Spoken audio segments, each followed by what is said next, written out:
Come back to our channel. నేను మీ భార్గవి. ఈ రోజు మనం ఇంట్లోనే ఈజీగా టేస్టీగా బెల్లం గవ్వల్ని ఎలా ప్రిపేర్ చేసుకోవాలో నేర్చేసుకుందాం. దానికోసం 1 కేజీ మైదా పిండి, 200 గ్రాములు బొంబాయి రవ్వ, అదేనండి సూజీ రవ్వ, ఉప్మా రవ్వ ఉంటుంది కదా, అది యాడ్ చేసుకుని వేడివేడిగా కాచిన నెయ్యిని 100 గ్రాముల వరకు యాడ్ చేసుకుని చపాతీ ముద్దలా కలిపేసుకున్నాను. దాని అంతటిని కూడా ఈ విధంగా గవ్వల్లా ప్రిపేర్ చేసేసుకుని చక్కగా గోల్డెన్ కలర్ వచ్చే వరకు డీప్ ఫ్రైన్ అయితే చేసేస్తున్నాను.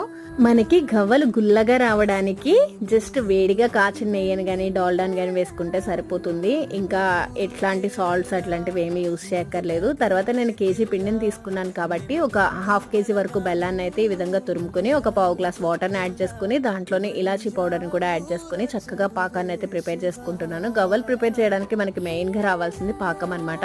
పాకం చూసారు కదా, వాటర్లో వేస్తే ఈ విధంగా కన్సిస్టెన్సీ వస్తే సరిపోతుంది అనమాట. పాకం అయితే రెడీ అయిపోయింది. స్టవ్ ఆఫ్ చేసేసుకుని చక్కగా ఈ గవ్వలన్నిటిని కూడా పాకంలో వేసేసి మిక్స్ చేసేసుకోవడమే. చాలా సింపుల్ కదా. మరి ఇంకెందుకు ఆలస్యం, మీరు కూడా ట్రై చేయండి.